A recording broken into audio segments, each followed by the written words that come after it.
What is up, YouTube? I'm back at it again, and today I'm going to talk about the Adidas Busenitz Pureboost 10th Anniversary shoe. This shoe was made in collaboration with Adidas' professional skateboarder on the brand, Adidas Pureboost, and he's been with the brand for 10 plus years now, which is crazy just for any athlete in general, and even more crazy for a skateboarder because they tend to jump around. So it's just special, just the fact that he's been with the brand for more than 10 years, and for the 10th year they made a special shoe just for him. There's a lot of little details that they added in the design of his usual silhouette to make it stand out. That's why I had to cover it and copy them, because I just think they look really nice. And also, being a former skater myself, I grew up watching Adidas Pureboost skate. He skates hard, he skates fast, and he skates clean, so he most definitely deserves this honor. Let's get into it. Starting off the review, let's talk about the aesthetics. Aesthetics wise, I think the shoe looks pretty clean in general. It looks like a skater slash soccer shoe, but on top of that, it still just looks like a general daily wear shoe that you can just use at any time. Especially with the colorway, you can match these with just about anything: jeans, joggers, shorts. I mean, the list goes on and on. The shoe is in a black and gold colorway with white boost. I personally think it looks really clean. Always been a fan of black and gold colorway. On this shoe, they knocked it out of the park. You got an all black silhouette upper, and then you got the brand 3 stripes in gold, more golden accents on the tongue and on the back. Even on the eyelets, you got a little bit of gold on the top eyelets. One thing I do want to point out about the shoe is I usually don't show the packaging of a shoe, but I thought the packaging on the shoe was pretty nice. And it's this white and gold box, which I thought was pretty cool. Like, it goes against the whole black and gold colorway of the shoe. It just stood out to me. Like, I almost like the packaging more than the shoe, or just as much as the shoe. It just looks really nice.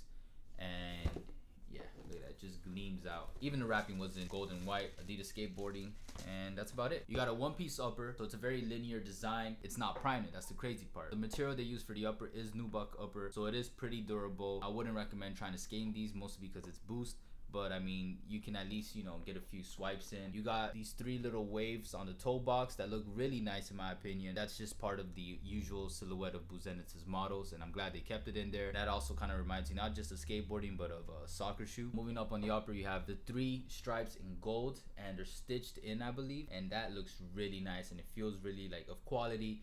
And the closer you see it in person, the nicer it looks. On the external part of the 3 stripes, you have a gold bar with Busenitz's name on it, and that's probably one of my favorite pieces on the shoe. It just looks really clean. It just like gives the shoe a whole like extra kick to it. On the back, you have this leather, pretty sure it's fake leather this time. Heel support is there, it is a little padded. You have the 06 when he started on the brand, and on the other shoe model, the year 16, which is when they released the 10th anniversary model for the shoe. I just think that looks really clean, especially when you're wearing them together on foot. It just looks beautiful. Like, it's just dope. On top of the numbers, you do have the 3 stripes as well. It's not like the Kobe Bryant's where there's like the Achilles heel numbers or whatever. I think the 3 stripes are just for the 3 stripes of Adidas. To the side of the heel cup, you do have some support here, which does actually work. It does help give the shoe some rigidity. On the inside, you still get some padding actually, which I was kind of surprised about. It's nothing crazy. It does add a little bit level of comfort, and it feels nice. You get it all around the heel bed of the foot. Something else that's pretty cool about the shoe is on the inside, they kept the black and gold theme going with the black suede on top of the boost. Most boosts don't include an insole, and then they added the boost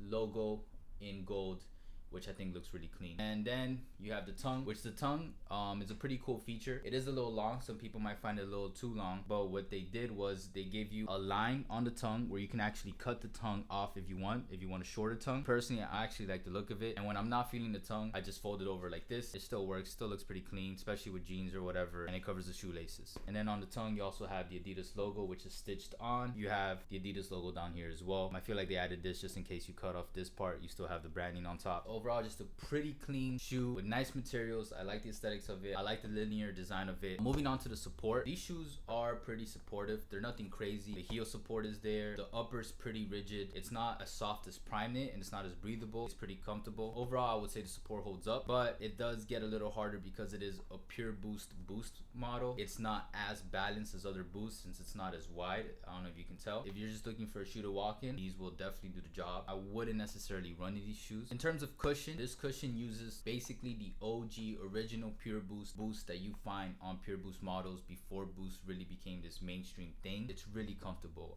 Some would even say it's more comfortable or more cloud-like than Ultra Boost or Yeezys. I would say it's about the same. It does have a little bit more bounce, more of that cloud-like feeling when you walk in it than Ultra Boost. At the same time, that's where you do lose some of the support. It's almost too cloud-like, so to do exercises, I would be careful. I feel like these can easily tip over and you could roll your ankle or something. They don't feel feel that secure in terms of that sort of support because of the cushion midsole that they provided in terms of it being the Pure Boost. But the Pure Boost is nice. I really like the comfort on these shoes. It wraps all around the shoe, as you can tell. It's almost like an EQT where you can sit inside the Boost, but not entirely like that. And then for the traction and outsole, I think the design looks really cool. I really like the traction design on these. It's not continental rubber, it's nothing crazy, but just the design, it's just badass in my opinion. It's got like the spiderweb like thing going on. It just looks cool. It works. I don't know how durable it'll be because it's not that thick. I wish it was a little thicker. And as you can see, the Boost does even go outside over the rubber traction, which I found kind of interesting. You got the Adidas branding up on the top and you got the Adidas branding down on the bottom. In terms of fit, I would say these fit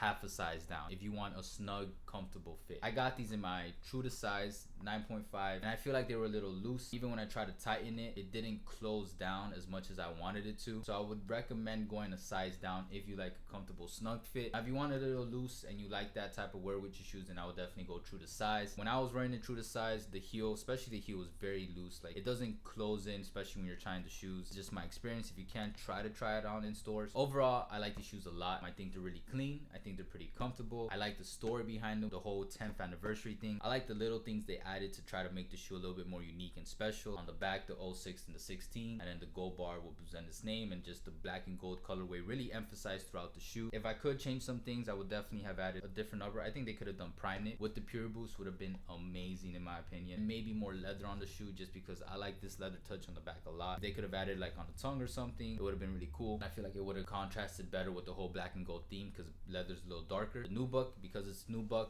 it does kind of like, it has like this light black, almost bluish color to it. I mean, it still looks pretty nice and still like it a lot. I'll try to link some videos. I saw some interviews of him talking about this shoe model and his experience with Adidas, so link that down below if you guys are curious. And I'll try to link a skate part of it so you guys can see who the person behind this shoe model is. Dennis Busenitz, or Busenitz, however you like to pronounce it. Pretty cool, great skater, great brand. Seems to be a collaboration that's been working for years, so I'm glad it worked out for them. If you guys like this video, give it a thumbs up. If you want to see more shoe-like content, subscribe. I got a lot more things rolling out soon. Some shoe visualizers too you guys might like. Any other shoe model you guys would like me to review or check out, leave a comment down below. If you guys want to keep in touch, check out my social media. I got it all: Twitter, Insta. Until next time, take care.